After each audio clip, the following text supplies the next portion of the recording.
The Golden State Warriors signed Seth Curry last offseason, hoping to add a reliable shooting specialist to their backcourt. The idea made sense on paper. Curry, younger brother Stephen Curry, had built a decade-long NBA career on the back of elite three-point shooting, and the opportunity to share the court with his famous siblings seemed like a storyline worth pursuing. Unfortunately, things did not go as planned, not even close. Hey, what's up, everyone? Before we jump into everything today, that like button right there is what decides if this video hits hundreds or thousands of people. 1 second is all it takes, but the impact on this channel is massive. Go ahead and hit that like button right now. Seriously, it's the simplest thing you can do, and honestly, the best way to back this content up, because every single like pushes us further. So hit it now. Injuries derailed Seth Curry's stint in Golden State almost immediately, instead of the brotherly chemistry Warriors fans had imagined. The two Clays played alongside each other in only a handful of games throughout the entire season. The reunion that could have been a heartwarming chapter in NBA history turned into one of the most disappointing footnotes of Golden State's 2025-26 campaign. By the time the Warriors were eliminated in the play-in tournament by the Phoenix Suns in April, Seth Curry's time with the franchise was effectively finished. Now, with the offseason winding down and most rosters already locked in, the question is simple. Does Seth Curry still have a future in the NBA? The honest answer is, maybe. It depends heavily on which teams still have open roster spots, how desperate they are for proven veteran depth, and whether any coach out there believes that Curry's shooting ability is worth the gamble given his injury history. At 36 years old and coming off a lost season, Curry is not in a position to demand anything. If he gets another chance, it will be on a minimum contract with no guarantees and in a reduced role. But here's the thing that keeps his name relevant this late in the offseason. Seth Curry can still shoot the basketball at an elite level. He has shot better than 40% from beyond the arc in 9 of his last 10 NBA seasons. That is not a fluke. That is a skill, a repeatable and valuable skill that very few players in the league possess at his level. For a team scrambling to add shooting depth before training camp opens, Curry represents one of the safer veteran minimum bets still available on the market. A return to Golden State appears off the table. The Warriors brought Gary Payton II back this offseason, filling their backcourt depth need, and making a reunion with Seth Curry largely unnecessary. The organization has moved on, and so has Seth Curry's chapter in the Bay Area. 3 other teams have been identified as realistic fits. The first is the Philadelphia 76ers. Philadelphia cleared significant salary cap space after making moves related to the LeBron James signing, and they currently have an open roster spot. Their backcourt bench depth includes Anthony Simons, LeBaron Philin Jr., and Kentavious Caldwell-Pope, a young group that could benefit from an experienced presence. Curry would not threaten anyone's starting spot, but he could serve as a mentor figure and a floor spacer in late-game situations, the kind of low-risk addition that smart front offices make quietly at this stage of the offseason. The second team worth watching is the Brooklyn Nets. Brooklyn is one of the most peculiar rosters in the entire league right now. They have invested heavily in high draft picks over the past 2 off-seasons, with young players like Igor Demon, Terrence Mann, Mikael Brown Jr., Ben Suroff, Nolan Traore, and Drake Powell all competing for meaningful minutes. What the Nets lack in experience, they more than make up for in raw youth.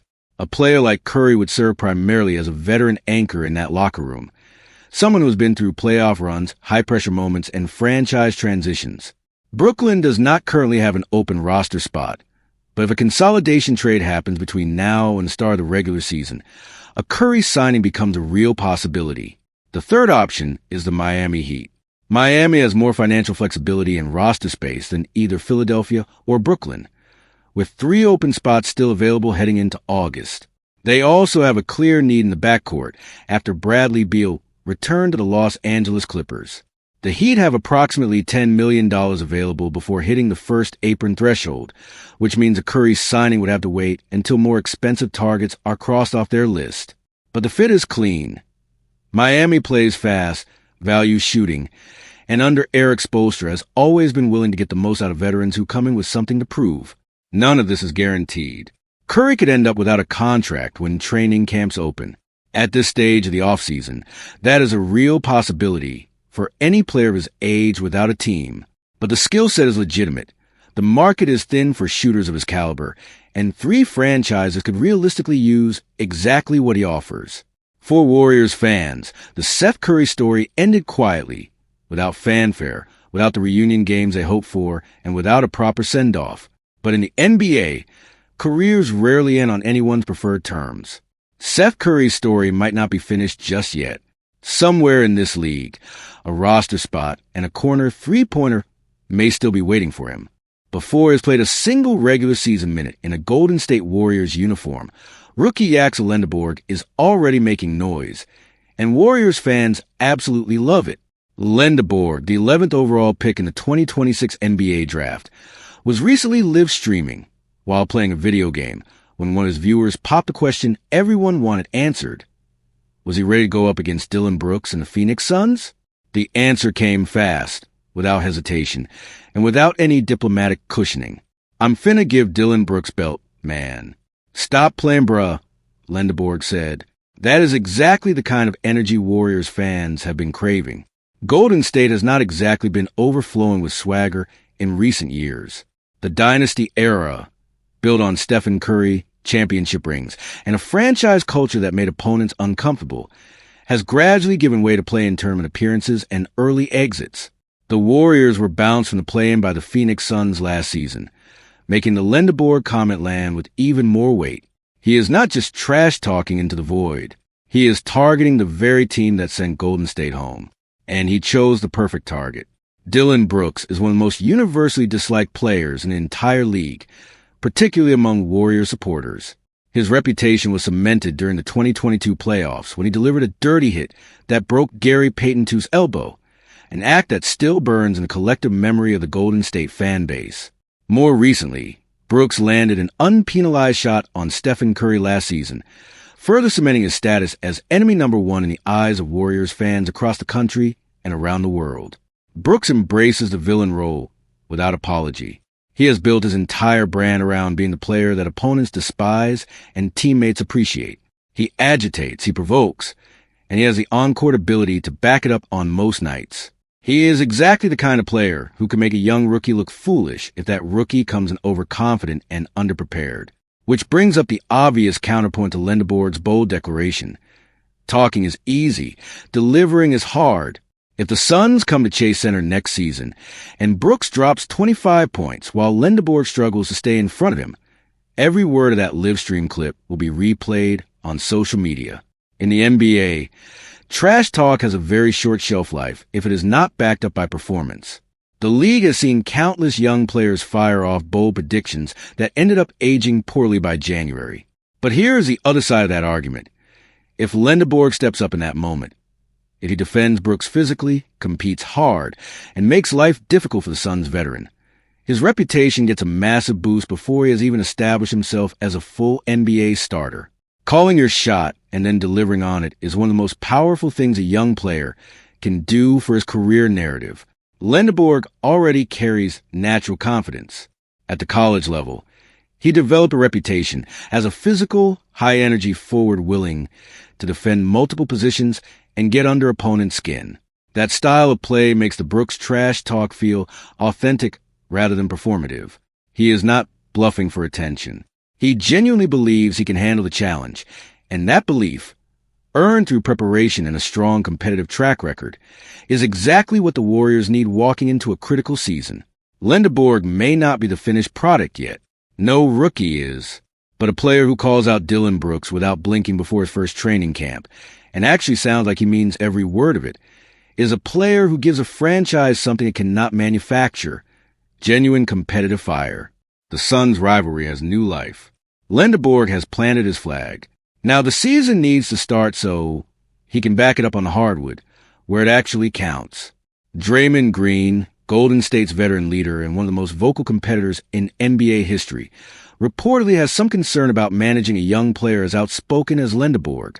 Green has seen how an unfiltered personality combined with limited experience can create friction inside a locker room. But Lendeborg targeting an opponent rather than stirring internal drama is exactly how competitive cultures are built. Channeling that fire outward toward genuine rivals is a healthy sign for the franchise.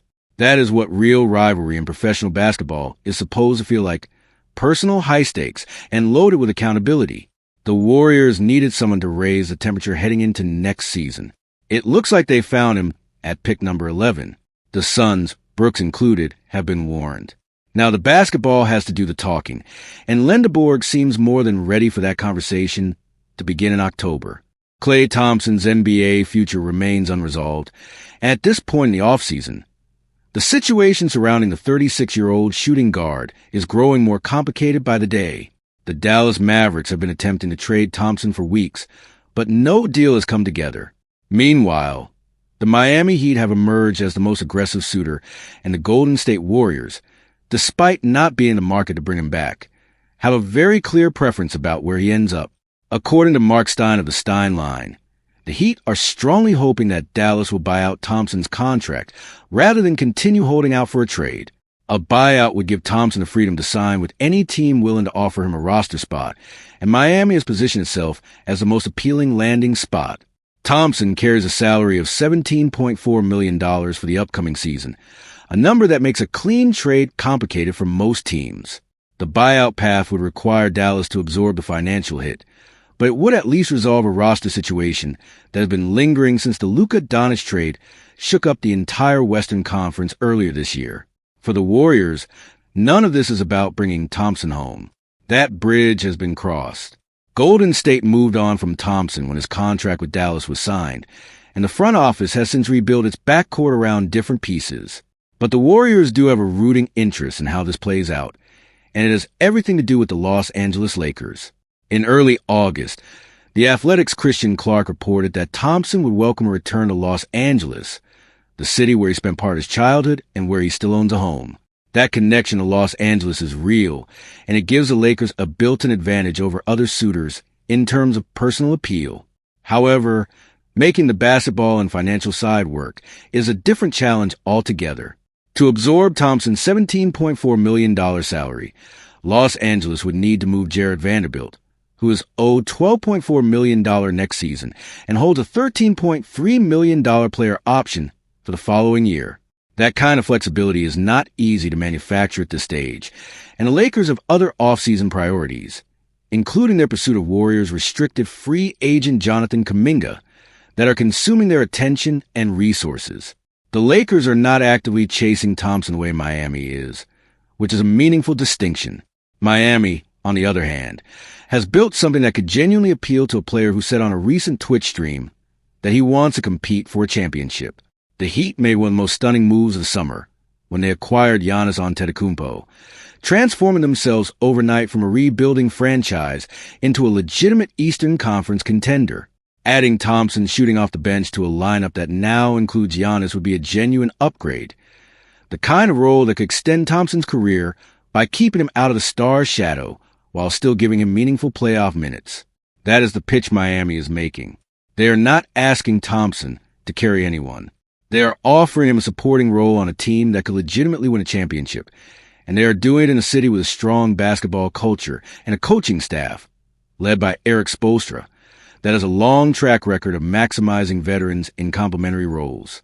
From Golden State's perspective, watching Klay Thompson win a championship with the Miami Heat would be bittersweet but manageable. Watching him win one with the Los Angeles Lakers would be something else entirely. The Lakers are the Warriors' oldest and most significant rival, a franchise whose success has historically come at Golden State's expense. Having one of the most decorated Warriors of all time play a role in a Lakers title run would be a difficult image for the Bay Area fan base to process. That is why the Warriors are quietly rooting for Dallas to cut bait on a trade and simply buy Thompson out. It is not about sentiment, and it is not about bringing him back. It is pure competitive logic.